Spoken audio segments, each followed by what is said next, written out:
Aujourd'hui, nous allons continuer notre lecture dans l'évangile de Marc au chapitre 3. Marc au chapitre 3.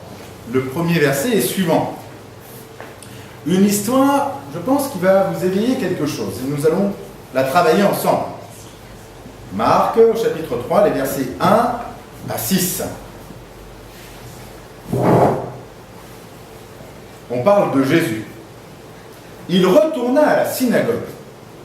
Il se trouvait là un homme qui avait la main paralysée. Ils observaient Jésus pour voir s'il le guérirait un jour de sabbat afin de l'accuser. Alors, Jésus dit à l'homme qui avait la main paralysée, « Lève-toi là au milieu. » Puis il leur dit, « Qu'est-ce qui est permis un jour de sabbat? Est-ce de faire du bien ou de faire du mal? De sauver ou de tuer ?» Mais il gardait le silence. Alors, promenant ses regards sur eux avec colère, navré de les voir si obtus, il dit à l'homme, « Tends ta main. » Il tendit la main et sa main fut rétablie. À peine sorti, les pharisiens tenaient conseil avec les Hérodiens contre lui sur le moyen de le faire disparaître. Ici s'arrête la lecture de l'Écriture. Tout de suite, de premier abord, le premier réflexe est de se dire « Ah, les méchants pharisiens! Ah, qu'est-ce qu'ils sont complètement durs! Regardez, ils sont là face à Jésus, c'est Jésus qui veut guérir cet homme, et à cause d'une histoire de sabbat, voilà qu'ils vont vouloir faire mourir Jésus et qu'il se taise. » Mais j'aimerais vous rappeler juste un élément important quand vous lisez un évangile, ou même quand vous lisez une épître, c'est de vous rappeler d'abord qui sont les interlocuteurs premiers de l'épître. C'est-à-dire que l'histoire qui nous est racontée ici, elle n'est pas d'abord écrite en live, au moment où Jésus est dans la synagogue avec l'homme qui a la main paralysée. On n'a pas quelqu'un qui suit Jésus et qui prend en sténo tout ce qui se passe. Nous ne sommes pas dans l'ère du WhatsApp, dans l'ère du Twitter, dans lequel tout à coup, Jésus guérit un homme et on prend une photo et on la poste sur Instagram. Nous sommes dans un moment où cette histoire est racontée et déjà, il y a eu une histoire depuis ce moment et elle est racontée à des hommes et des femmes bien particuliers. Lorsque Marc rapporte cette histoire dans l'Évangile, les pharisiens sont déjà de l'histoire ancienne pour la plupart des chrétiens de l'époque. Nous sommes bien après la mort de Jésus et à part à Jérusalem, et encore, on n'est même pas sûr, l'église de Jérusalem a des problèmes avec les pharisiens. La problématique de l'église de Jérusalem, à la limite, c'est la persécution. Mais ce n'est plus un problème d'enseignement et d'autorité, comme il y avait pu avoir pour Jésus. Ce qui fait que si tout à coup Marc, c'est-à-dire sous la dictée de Pierre, raconte cette histoire, il la raconte à des hommes et des femmes qui, eux, ne sont pas confrontés à des pharisiens. Alors pourquoi leur raconter cette histoire ? J'aimerais vous rappeler que depuis le début de l'Église, il y a une grande problématique dans toutes les églises qui sont dans la péninsule, ici méditerranéenne. C'est qu'à chaque fois qu'une église se crée, voilà que les premiers qui ont été touchés par le message du Christ étaient les Juifs qui étaient dans les synagogues, et qu'ils doivent et ils estiment qu'il est normal et qu'il est même nécessaire que tout homme qui tourne son cœur vers le Christ doit devenir lui-même juif, doit se faire circoncire. Pour pouvoir recevoir la grâce en Jésus-Christ, il faut passer par cette étape indispensable que celle de la circoncision. Passer par l'étape indispensable que celle de la loi.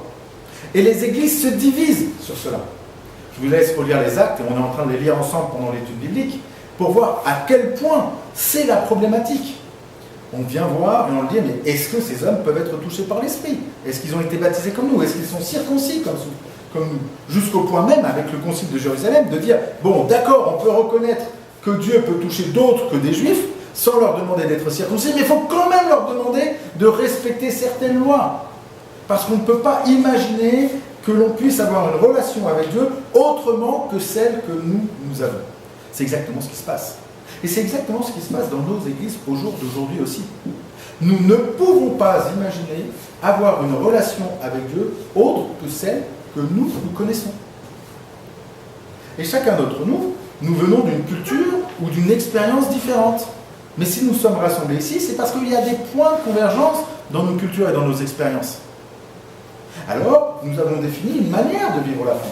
Et les églises se défendent de cela. Certaines déterminent que certaines églises ne sont même pas chrétiennes parce qu'elles ne sont pas baptisées dans l'esprit, ou pas baptisées par immersion, ou pas ceci ou pas cela, parce qu'elles ne vivent pas les dons de l'esprit d'une certaine manière, ou parce qu'elles vivent trop de dons de l'esprit, qu'elles ne sont pas tournées sur l'écriture, parce qu'elles ne sont pas rigides par rapport à une doctrine.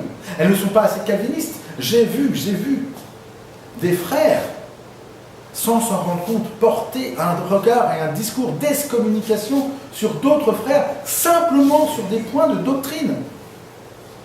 Nous définissons la foi de l'autre par rapport à notre expérience. Et nous ne pouvons pas faire autrement. Ce serait d'une très très grande malhonnêteté de dire « Ah non, moi c'est pas par rapport à mon expérience, mais c'est parce que Dieu m'aurait donné à moi l'interprétation ultime de l'Écriture. » Quelqu'un qui vous dirait ça se prend pour Dieu, même si lui s'en cacherait. Nous interprétons ce que l'autre vit par rapport à notre expérience. Ce qui fait que des fois c'est difficile, parce que je suis dans l'attente que l'autre vive comme moi, ou je suis dans l'attente de revivre ce que j'ai déjà vécu. Ça, c'est notre contexte actuel. C'est le contexte au temps où cette histoire nous est racontée.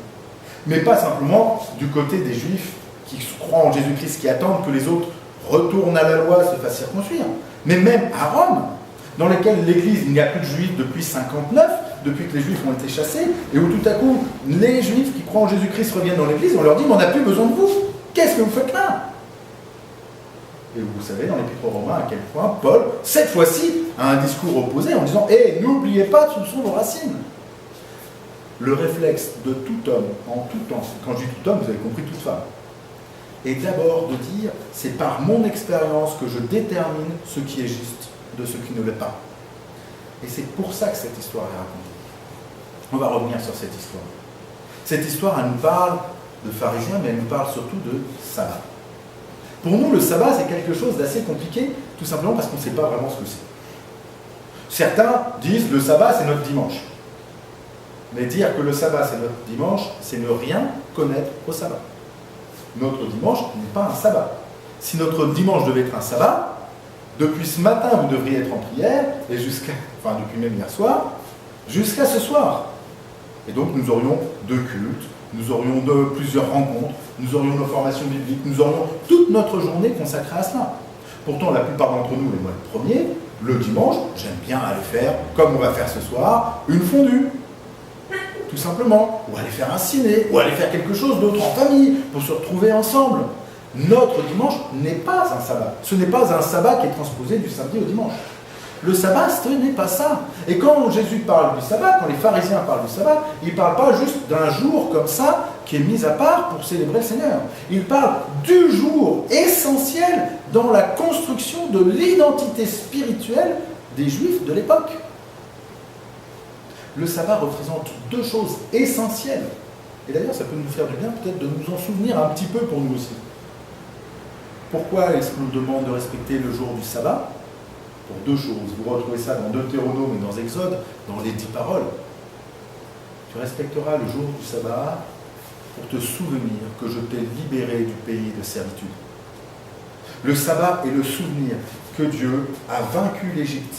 Il a ouvert la mer et il a permis à son peuple de sortir de l'oppression pour découvrir sa liberté dans la loi et dans la terre. C'est pas rien. Vous imaginez ce qu'était le 14 juillet, une fête nationale, après la libération. C'est de cet ordre-là. Le premier 14 juillet que l'on a fait en France, après la libération en 1945, devait avoir cet écho de sabbat. Mais il y a une autre raison pour laquelle on se souvient du sabbat. C'est parce que Dieu, le 7e jour, s'est reposé. Et la notion de repos dans la pensée juive, ce n'est pas la notion de dormir. Dire que Dieu se repose veut dire que Dieu nous a légué la responsabilité de cette terre, la responsabilité de ce que nous vivons. Ça veut dire que nous sommes dans ce temps dans lequel nous devons prendre part à ce monde et à cette création. Et pour se souvenir de ça, toutes les semaines, une fois par semaine, au jour du sabbat, on se laisse porter par Dieu de la même manière que pendant 6 jours, nous portons le monde. Vous voyez à quel point ce sabbat est important? Pour les pharisiens, pour les juifs de l'époque, respecter le sabbat, parler du sabbat, c'est parler de leur expérience profonde et de leur identité spirituelle profonde. Je vous laisse réfléchir, chacun d'entre vous, à ce qui est le moment spirituel le plus important dans votre vie, le tournant spirituel dans votre vie. Une rencontre, une expérience, un texte biblique, une révélation, un songe. Pensez à ce moment clé qui a fait qu'à un moment vous êtes passé, peut-être, ou que vous êtes passé progressivement de cet état où vous ne saviez pas si vous croyiez à ce moment où vous étiez dans la certitude de la grâce. Et bien c'est de ce type d'événement dont Jésus est en train de parler. Et imaginez que tout à coup, dans l'Église, on est en train de vous dire, eh bien ton expérience charismatique, ton songe, ton interprétation de l'Écriture, ta doctrine, ton lien familial, ton lien d'église, eh bien c'est secondaire. Je pense que je ne vais pas rester longtemps votre pasteur si je vous parle comme ça. Vous n'irez pas comme les pharisiens à vouloir tuer Jésus, ça c'est certain. Mais c'est évident que si tout à coup Jésus-Christ venait au milieu de nous, eh bien avec cet homme paralysé au milieu de nous, voilà ce qu'il nous dirait. Il ne nous parlerait pas du sabbat, il nous parlerait de ce qui est essentiel pour nous dire maintenant, et si on mettait ce qu'il y a d'essentiel pour vous, pour le mettre de côté, pour nous occuper de celui qui a la main paralysée. Est-ce que moi je suis prêt à faire ça? J'aime ma forme de louange, qui n'est même pas la même que d'autres. J'aime ma forme de culte. J'aime ma forme de prédication. J'aime ceci, j'aime cela, ou plutôt ça me parle, ça m'enrichit. Suis-je prêt à entendre Jésus-Christ qui vienne au milieu de nous, maintenant, ce matin, alors qu'il y a parmi nous quelqu'un qui a une main paralysée? Et je vous invite à noter que dans le texte, l'homme paralytique est au milieu de l'assemblée. Et Jésus-Christ le regardait et dire, qu'est-ce qui est le plus important? Ton expérience, aussi juste soit-elle, aussi grande soit-elle. Et le sabbat, c'est pas rien, comme je viens de vous le dire. La libération du peuple, le repos de Dieu. Ou est-ce que ça, je le mets de côté pour m'occuper de lui? Et regardez ce qu'il dit. Qu'est-ce qui est permis un jour de sabbat? Est-ce de faire du bien ou de faire du mal, de sauver ou de tuer? Quand Jésus pose ces questions, ce n'est pas pour qu'on réponde l'un ou l'autre, c'est pour se rendre compte que le questionnement même de savoir ce que l'on peut faire un jour de sabbat n'est pas juste. Que le questionnement de savoir si ma manière de vivre ma spiritualité, mon expérience doit être reproduite n'est pas juste. Parce que ce qui est juste à ce moment-là, c'est de voir cet homme qui a la main paralysée. Et ça nous est marqué par quelque chose d'assez surprenant. Parce que tous, ils gardent le silence. Et j'aurais été le premier à garder le silence. Un Christ qui vient remettre en cause ma manière d'avoir vécu mon expérience avec lui, non pas pour dire qu'elle est obsolète, mais pour dire qu'elle n'est ni la norme, ni ce qui est essentiel au temps présent, ça me choque. Je ne peux pas répondre. Je reste en silence. Alors Jésus porte son regard sur ceux qui sont là. Et il le porte, vous avez noté avec quoi? Avec colère. Vous avez souvent vu Jésus en colère? Pas souvent. Les marchands du temple, j'en parlerai dans la prédication sur les rameaux, donc vous l'avez déjà entendu, vous. Mais c'est peu souvent qu'on voit Jésus en colère. Jésus en colère face à Pierre, lorsque Pierre lui dit « Non, tu ne mourras pas ». Ce qui fait que si tout à coup le texte nous spécifie que Jésus est en colère, c'est que son émotion est essentielle. Et la colère, vous savez que c'est cette émotion, ce sentiment que Dieu nous donne pour manifester l'injustice, pour se rebeller contre l'injustice, pour dire il y a quelque chose de pas juste, il y a quelque chose qui nous éloigne de ce qui est essentiel pour nous. Elle est là, la colère. Jésus se met en colère parce que ces hommes ne voient pas ce qui est à voir. Et ce qui est à voir, c'est qu'il y a là, au milieu d'eux, un homme souffrant qui a la main paralysée. Qu'importe le chemin, qu'importe la manière de croire, qu'importe la justesse du sabbat, ce qui est important, c'est que Jésus a porté son regard sur cet homme qui a la main paralytique. Que Jésus amène à cet homme à se relever, à se dresser devant eux. Et que notre regard devrait être attentif, non pas à moi et ce que je veux vivre, et ce qui est juste de vivre, ce qui m'a construit, mais devrait être attentif à celui qui est au milieu de moi, comme dans ce texte, et qui a la main paralysée, et qui n'est pas dans cette expérience, et qui ne peut pas vivre et jouir de cette relation pleine et entière, limitante. Le texte ne nous dit pas si cet homme est un pratiquant ou pas un pratiquant, si c'est un juste ou quelqu'un qui est simplement sympathisant, s'il est dans une aspiration ou s'il est en paix. Le texte nous dit simplement qu'il a cette limite dans son corps, qu'il a une limite pour lui-même. Et que notre regard, et que le regard de Jésus ne s'arrête plus sur une doctrine, sur une expérience, sur même l'Esprit Saint qui descendrait sur nous d'une manière ou d'une autre, mais s'arrête sur cette limite que l'homme porte. Il le voit et il le relève. Et il a plein de colère parce que notre regard à nous est tourné la plupart du temps sur nous. Le regard que j'ai sur moi-même, même en vous parlant, est tourné sur ma propre expérience et ma manière de lire l'Écriture. Et que le défaut, pas le défaut simplement, mais que nos silences face aux injustices de ce monde mettent en colère notre Christ.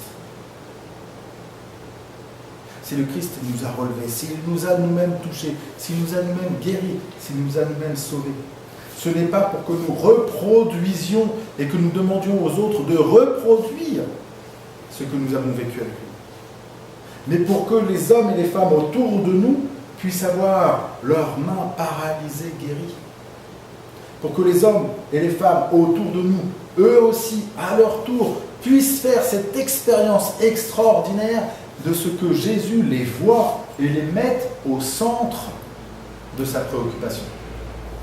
Et c'est ce qui se passe dans la scène. Cet homme paralytique que l'on ne voit pas, alors que tout est centré sur la gloire de Dieu. Ce jour de sabbat, Jésus prend cet homme et le met au milieu. Il est au centre de sa préoccupation. Je ne sais pas quels sont les lieux où je ferme les yeux et où je ne vois pas ces préoccupations. Mais Seigneur, moi je veux te demander que tu m'ouvres les yeux.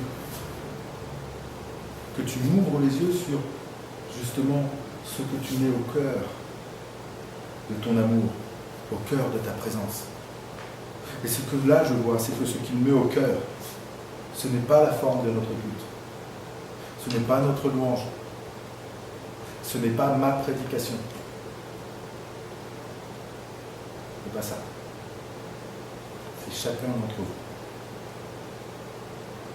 Là où vous en êtes. Non pas dans votre perfection et non pas dans votre réussite, mais là où vous en êtes. C'est moi aussi. Mais non pas dans le pasteur que je pourrais être, mais de l'homme qui a une main paralysée, bloquée, limitée. Voilà ce que Jésus voit. Il me voit dans mon intégralité et sans jugement, il me met au cœur. Et lui, il me voit. Lorsque Marc raconte cette histoire, je suis intimement persuadé que les chrétiens qui la lisent comprennent que tout à coup, ce n'est pas tant des pharisiens dont Jésus parle. Mais il prend l'exemple de ce que les pharisiens disent sur le sabbat pour comprendre, je l'espère, ce que le Christ veut leur dire à eux dans leur église. Eux, les judaïsants, ou eux qui excluent les juifs, eux, les charismatiques, les non-charismatiques, eux qui sont tournés sur la louange, eux qui sont tournés sur la prédication, eux qui sont tournés sur ceci, ou eux qui sont tournés sur cela. Pour que ce que nous mettions au cœur de notre vie, au cœur de notre église, ne soit plus notre manière de croire, aussi juste soit-elle, mais soit les hommes et les femmes qui sont là. Alors, ce matin, j'aimerais qu'on puisse prendre le temps, entre nous, de nous voir dans ce que nous vivons aujourd'hui, dans ce que nous traversons aujourd'hui, et que nous puissions faire ce que nous savons faire quand nous avons des visiteurs qui viennent. Prier pour eux, les porter. Et que nous puissions avoir ce cœur, les uns avec les autres, les uns pour les autres, de nous porter les uns et les autres. Dans nos paralysies, mais aussi peut-être dans nos joies et nos réussites. Alors au début de cette histoire, j'étais en colère, moi aussi, face aux pharisiens. Mais maintenant, Seigneur, moi je veux te demander pardon parce que je me rends compte que c'est moi le pharisien. Ou peut-être l'homme blessé, l'homme à la main blessée. Et merci Seigneur parce que tu nous ouvres et tu nous ouvres les yeux. Parce que ce que tu vois, c'est chacun d'entre nous. Et il est là le cœur de son amour, le cœur de sa grâce. Alors oui, il dit à l'homme, tends ta main. Et il la tendit. Et sa main fut rétablie. Alors oui, il te voit, il me voit. Et il me dit, lève-toi, marche, reste en ma présence. Amen.